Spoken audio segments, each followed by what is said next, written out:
Welcome to the Contractor Sales Academy podcast. I'm feeling feisty today. Steve and Derek are just rolling their eyes right now. They can't believe I opened it that way, but we're going to rock your faces off today because we have one of our best friends in the world, a total kick-ass human being, Dan Sherwood. What's up, man? I'm doing well, Tom. How you doing? I'm doing good. What do you guys have for Dan today?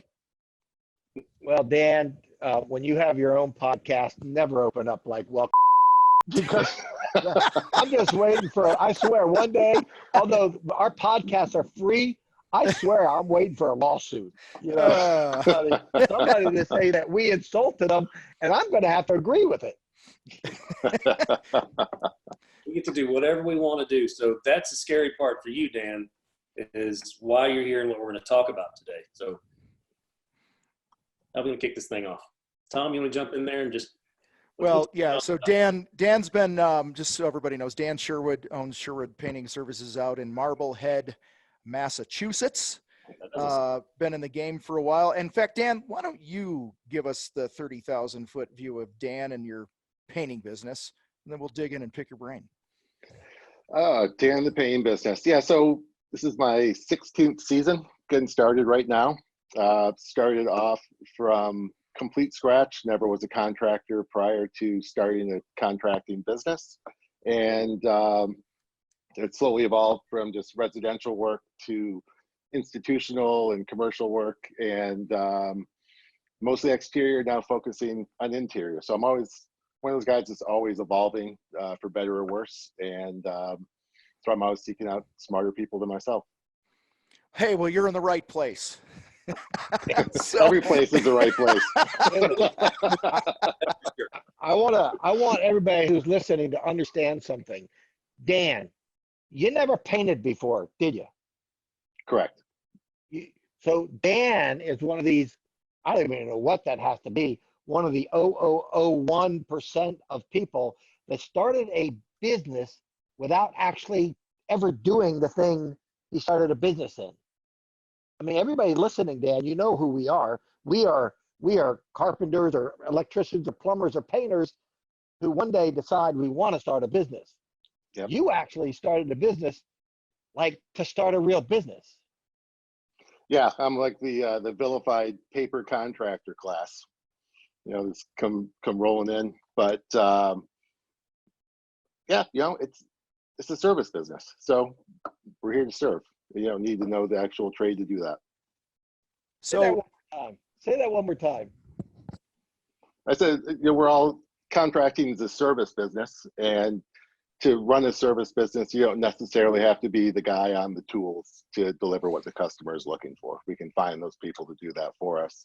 But I think learning how to actually find out what customers want and deliver that is it's a learned skill. And it's somewhat innate, but a lot of it is learned by stuff that you're talking about in the CSA. So Dan, what advantage, you've been in 16 seasons now, you know a lot of contractors and blah, blah, blah. So what advantages do you think you came into this business with, having not ever had the tools on and stuff like that? Like, how do you feel that's helped you? How not having it, I think it's, it got me away from a lot of the technical head trash where, you know, I thought my cut lines or my ladder skills or anything like that were what set me apart. I had to kind of really go out and earn people's trust, honestly, as a human, to convey the confidence. I know the technical thing as well as anybody, but going in without the technical background made me really have to search out different ways to convince people that I was the right guy to hire. So it was scary, but it also was freeing because I kind of got to write my own book.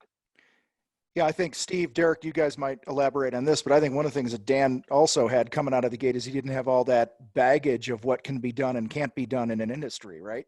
And, you know, Steve, we've talked here before that, you know, you made crazy money in your pond business because you were kind of isolated and built it on an island, and you didn't have all the influence of the other guys out there that were broke. Either either of you have any thoughts on that whole thing? Derek? Well, it's interesting because Steve and Dan, they approached it differently. You know, they didn't have the head trash going in, and I'm kind of like the hybrid. I didn't really know that I wasn't making money until I saw people making money, and then I saw people really making money, and I went, okay, this is up. I want to make money. So let me see what they're doing, and then oh shit, I got to be a businessman. So it's kind of interesting. You two were pretty much businessmen beforehand. And I was the guy on the tools that went, yeah, this I got to figure something out because I got a job. So it's owed to, you know, getting around people smarter than you. So I know how to work and I know man hours, but that doesn't mean I know how to make money. Yeah. So Dan, I want to throw some out there. I'm kind of putting you on the spot because I didn't tell you I was going to ask you this. So hopefully you remember. So I'd rather you tell it than me because your version's probably right. And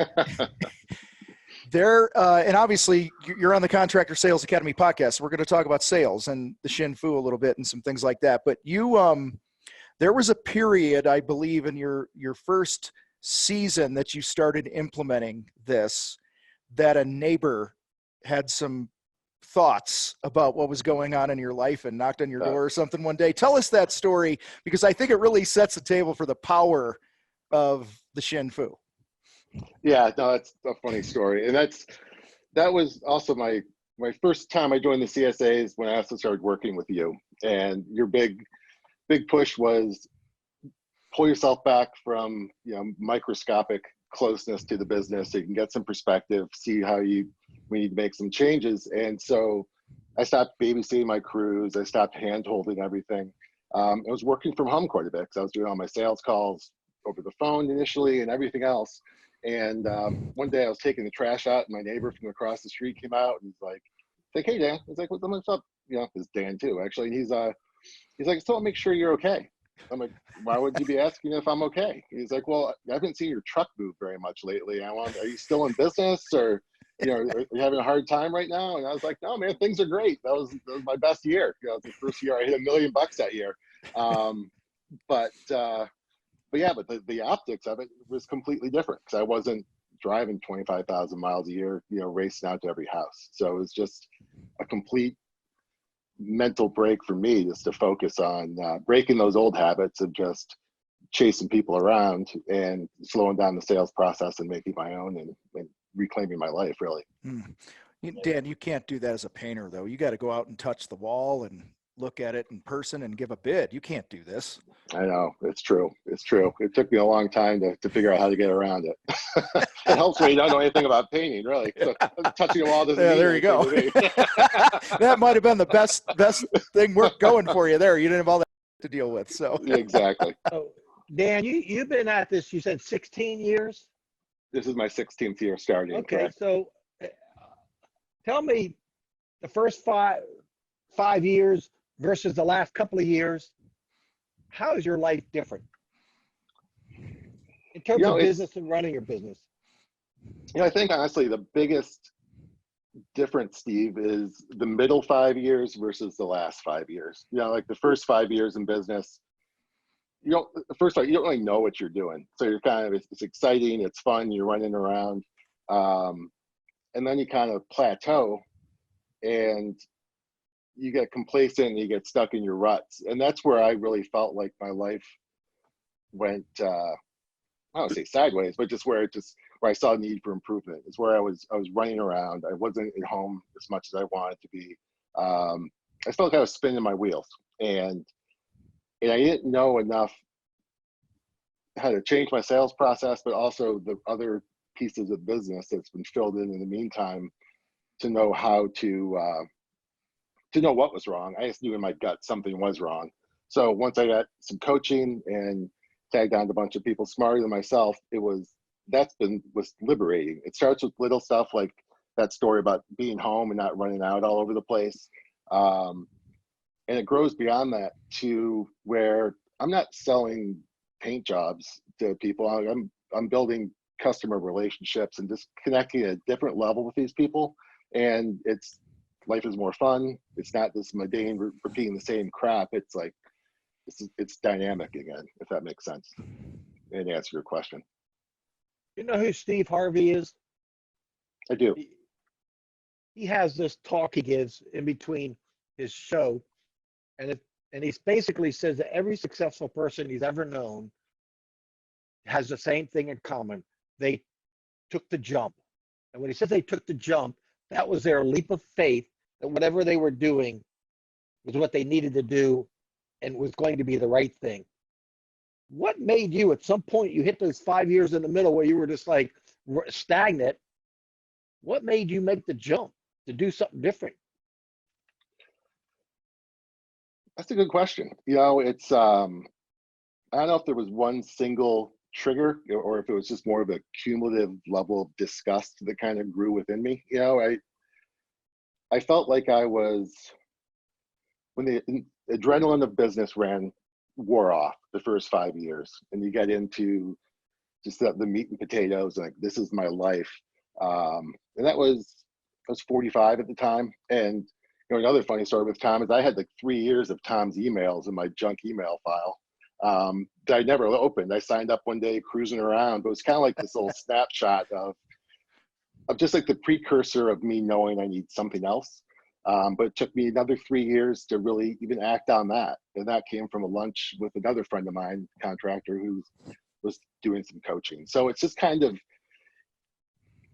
it's kind of like when you start working out, like, you know, your shirts don't fit quite right, and it kind of keeps going and going. You buy a new belt and you do this and that. And then suddenly it's like, look at the mirror and like, what the f***, I got to do something. That's just how I woke up one day and called Tom up, and you know, the rest is history at that point. How does it like, I mean, I love this. The ultimate answer was when you finally connected with Tom. That was the beginning of where you're at now, right? Yeah, and for sure. And it was finding the right voice, the right person to connect with as well. You know, it's like so many times I go to industry organization events and that type of thing, and it's just a parade of dudes in chinos and polo shirts talking about the glory days of contracting. And I didn't feel like they would resonate with me, you know? And then my friend referred. Match you pretty much. Just no offense taken to anybody.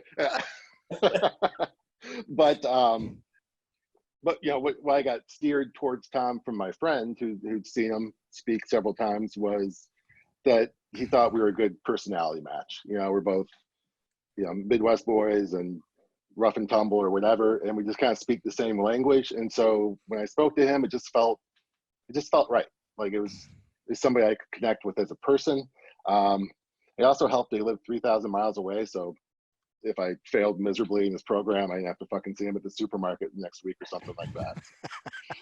Well, Dan, I remember that initial call we got on the phone, and I was basically giving you our different options of our programs, you know, which was started with one-on-one, and we have the Contractor Sales Academy. And Dan cut me off, Steve. You talk about a guy who was ready. I don't ever remember having a sales call like this where Dan cut me off. He goes, sign me up for all of it. And I'm like, yeah, but you understand that's this much money a month. Like, let's talk about the money. He's like, I don't care. I need to change. I'm all in, or I'm not doing this at all. You might as well just close my doors. That's where you were.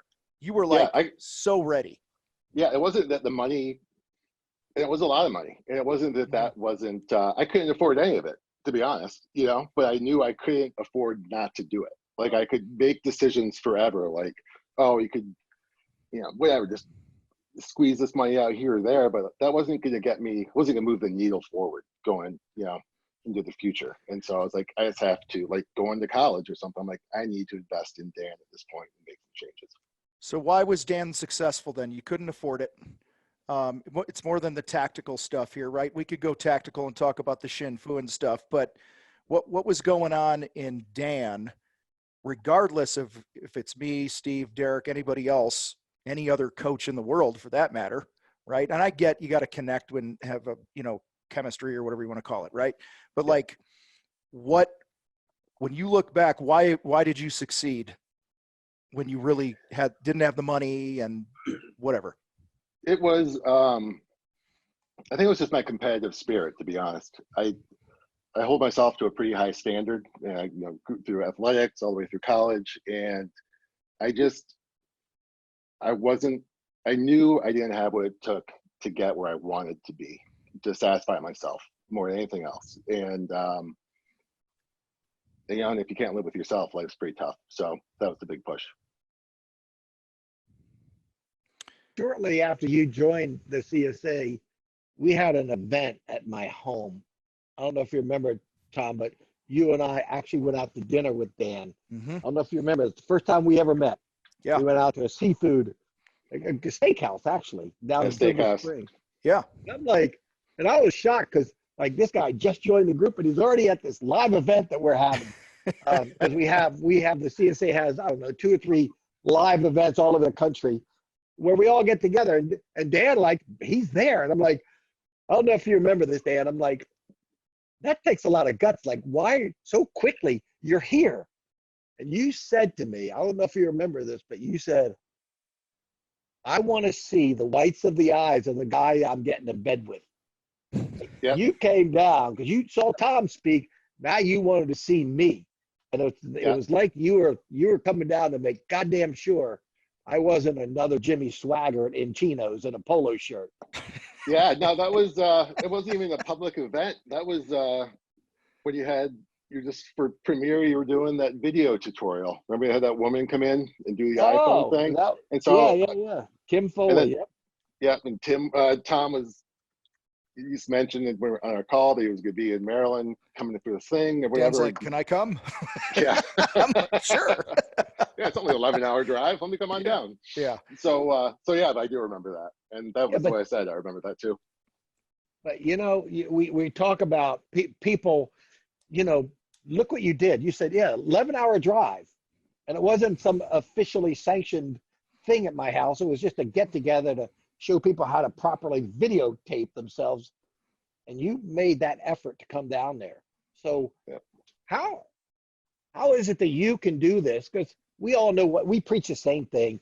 Here's all the concepts and the words, and everybody hears them. And then we all leave the convention going high-fiving each other, but we go home and we don't do jack shit. And so we get nothing out of it.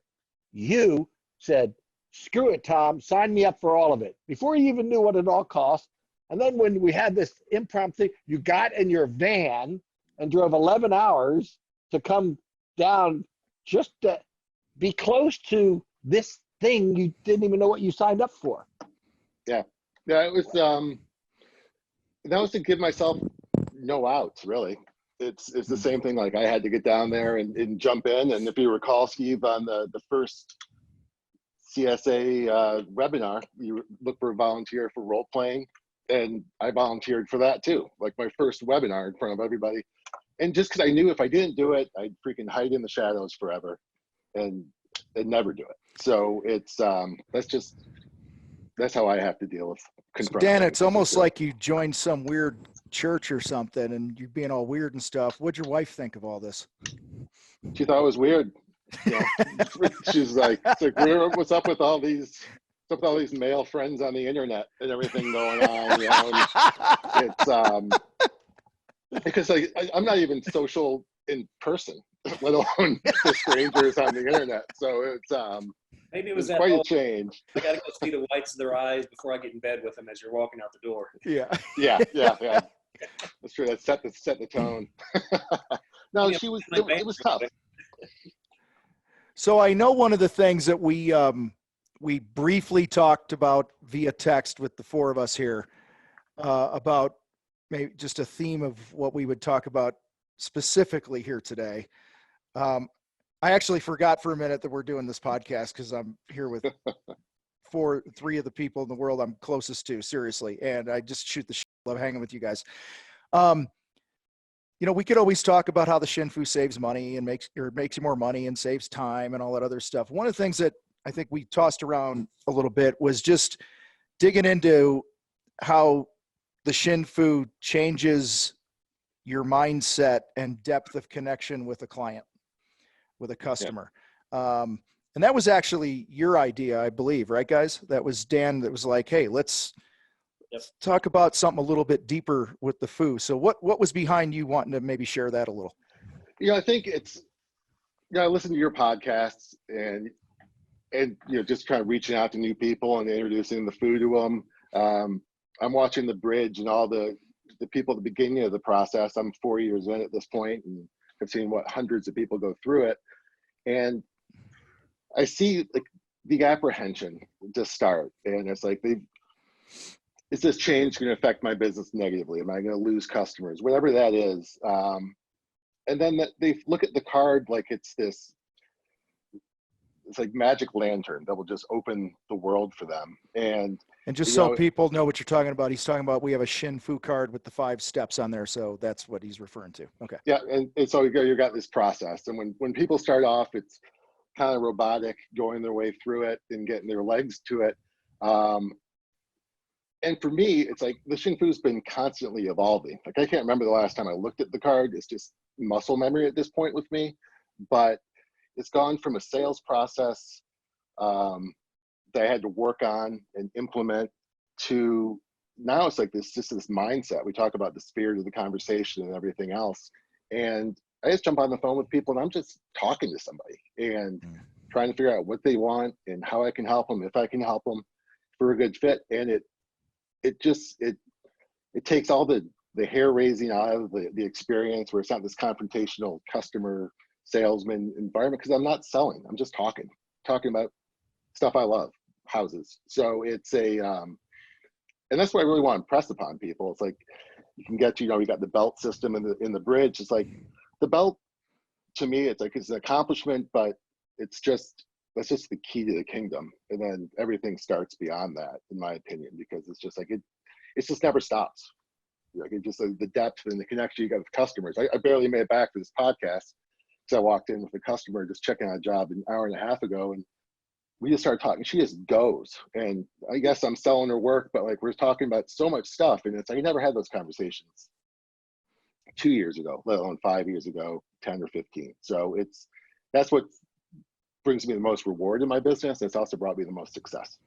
It's what's amazing about what you're saying, Dan. I think we're all the ones that have been doing this for some time now, and how it's evolved is what we're really learning from one another. Is like we're teaching each other how to actually communicate. Like I wasn't taught as a kid like how I'm supposed to have a conversation with someone.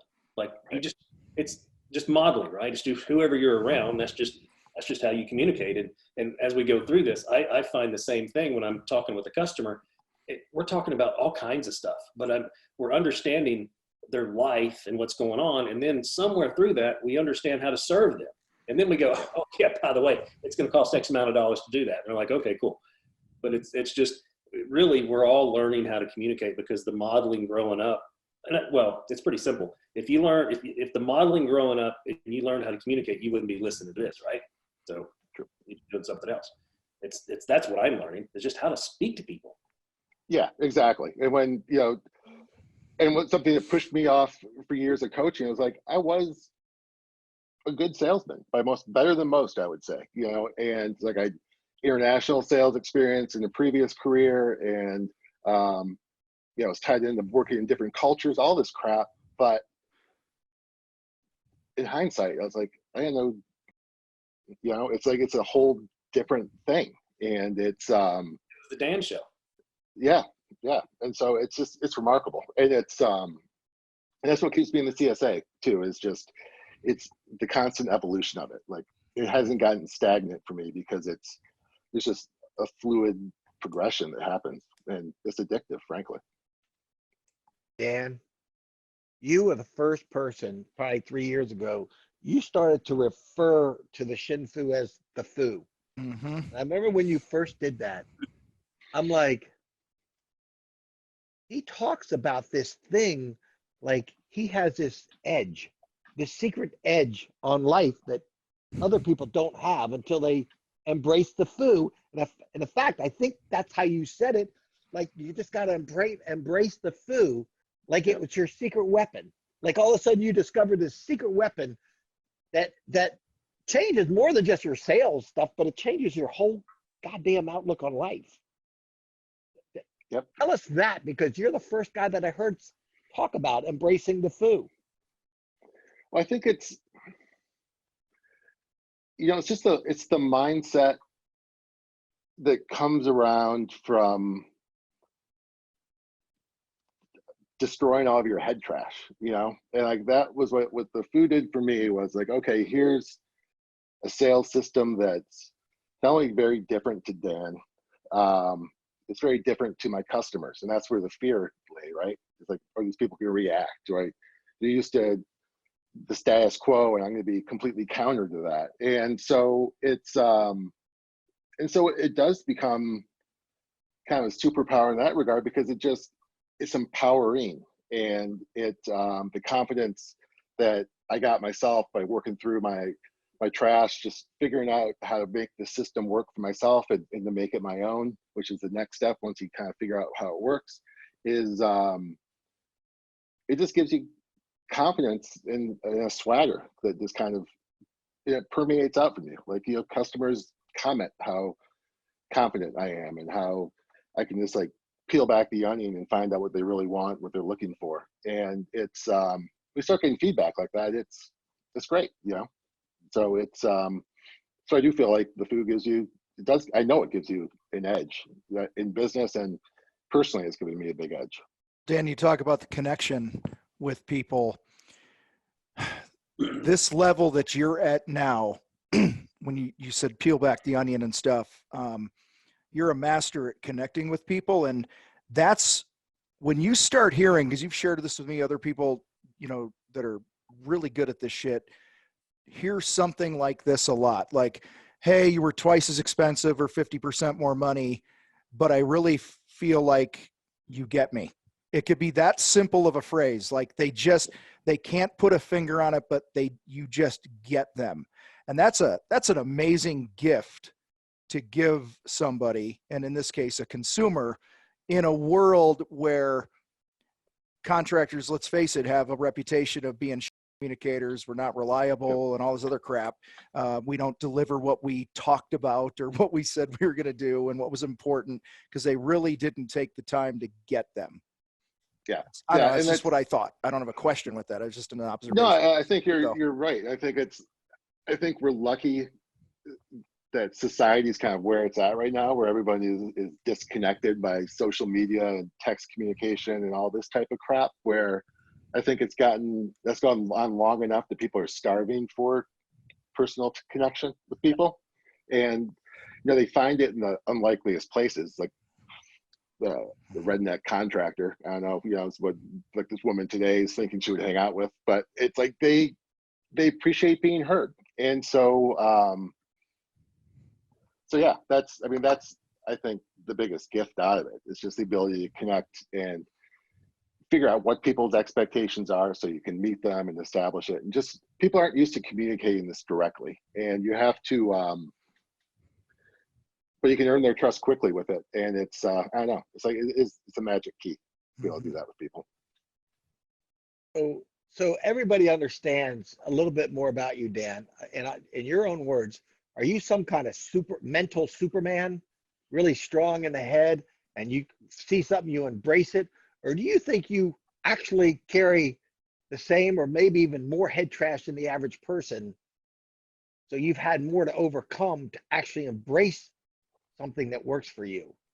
It's, I don't feel I'm some mental superpower, that's for sure. You know me well enough, Steve, and I think life is hard. Everyone's got damage of some levels going through them, but it's my weakness, or what keeps me going, is always ego. Not ego in like a chest thumping way, but just like self-respect, I think, is better. That's what kept me going during my swim career. It wasn't like I didn't want to get certain time in the 100 freestyle. I wanted to be first, and I didn't want to lose to Joe, who beat me last week, whatever it is. So for me, I take challenges like this, these mental challenges, and it's a way for me to fill in the other emotional trenches that I have, if that makes sense. So I don't think I'm special in any way, other than the fact that I just know how to solve turn off the darkness in I myself. do and want that's to point really out working. something though, guys. When you look at when you hover over our Zoom meeting screen, it has all our names. We all have our names. Dan has Awesome Inc. So Awesome Incorporated. So I think Dan does think pretty highly of himself in a positive, in a good way. That's just Dan, a subliminal message. It's on the console, my screen on my truck every day when I'm looking at it. Yeah. well, I remember a couple years ago, you know, you had a loss in the family. You had to come out here to Colorado. You were out here, what, almost a month or something? Like you Yeah. had, and I remember Dan calling me up one day, Derek, and Steve, he said, he's like, hey, I gotta talk. I gotta like deal with my head. Like, so you've always recognized it and initiated. I think there's always been a self-awareness, but you called me up and you were like, I haven't sold anything in like a month or whatever it had been. Like, it was a crazy time. And you were Shin Fu and you were on the phone and stuff. You were just in this slump like we've all had. I think you opened with the call with something like, dude, I couldn't hit water if I fell out of a boat right now. Like, it was literally like, you just felt like everything was stacked. And then like the next, and this was one of the years that you, I think, set some records too, because you shortly after that, and what I want to point out here is you really reached out and connected to the group and us. And then like the next 2-3 months, you had like record months that totally made up for that month. And if I recall, it was like the month of June, you sold 0. Like, it was like 0. And for a painting contractor in the summer to have 0 sales in June, that really messed with your head. So can you talk a little about, because, you know, you talked about why you keep coming back to the CSA. You've been in it 4 years now and stuff. Like, what's the community meant to you? It's meant everything, honestly. Like, you know, locally I've been unable to find contractors, and I've got friends, diverse work backgrounds, but like, we live a unique life, I think, as contractors, and we're just isolated. I'm in an area where, like, you know, you go to the paint store and I'm friends with some of the guys, but you ask them for business type advice or whatever, it's like, you have 5-in-1 stuck in your neck. Like, I think it's all this trade secret. So I just didn't have that local community, you know, and you get in the CSA, and if you remember, I was the first non-pond guy in the CSA. You were, which you didn't tell me until I joined, and it was. But honestly, I think that was. Dan's like, are there other painters in the group? I'm like, oh, there's lots of painters that know about the group. Yeah, lots of painters that never had the guts to try it. But that actually liberated me, because I'm like, okay, this is completely different, and I got to hear a sales side from a completely different angle than painting, and so the community was huge for me, and it really getting that different perspective. I was actually glad that I was the only painter, frankly, because painters have more head trash than I think almost anybody. Yeah, so painters can complicate a one-man parade. So it's So it's been a great head network. trash. Speaking of painter head trash, you said something that really hits home with me. You made the statement 8 minutes ago. You said you were able to turn off the darkness. What did you mean by that, Dan? I just, you know, there's just a lot of, I've had a lot in my life, like a lot of people have, you know, and it can be really, it can be overwhelming at times. And so to me, it's just this, where I get my adrenaline is like my action sports and my sales and that type of thing. And the Shin Fu is like, when I'm feeling like shit, I know that I've got a repeatable process routine that will get me to my happy place. And it's like, I can wake up in a crappy mood, whatever it is, and it's like I can make a sale and I'm on top of the world. So it's just, I guess it's the easiest part of my brain for me to control. So it's my CSA is my safe word. I think that's the title of the show right there. Well, as we bring this to a close, I guess I'll let Steve and Derek share anything, and then Dan, you can have the last word, and I'll tell you now what I'll ask you, Dan, or what I'd like you to answer is just, you got, an audience of thousands of contractors listening to this. What,